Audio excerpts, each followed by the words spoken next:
So salaried ఇండివిజువల్స్కి frustration question ఇది. Literally వచ్చే దాంట్లో ట్యాక్స్ పోతుంది, పిఎఫ్ పోతుంది, ఇది పోతుందనే ఉంటుంది. సో యాజ్ యూ సెడ్ మన సిస్టమ్ ఎలా డిజైన్ అయిందంటే సాలరీడ్ ఇండివిజువల్స్కి స్ట్రైట్ అవే టీడీఎస్ అనేది డిడక్ట్ అవుతుంది. After considering if deductions and మనం ఏమైనా పెట్టుకుంటే దాని తర్వాత ట్యాక్స్ అనేది డిడక్ట్ అవుతుంది. సో మనకు ప్యాన్కి లింక్ అయి ఉంటుంది కాబట్టి స్ట్రైట్ అవే అక్కడ డిడక్ట్ అయిపోతుంది.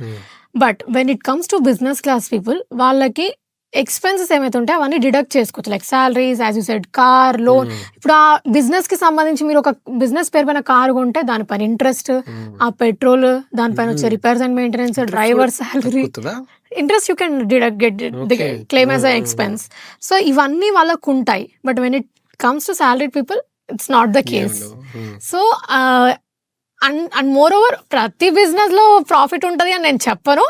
బట్ మనకు ఒక మైండ్ సెట్ అనమాట.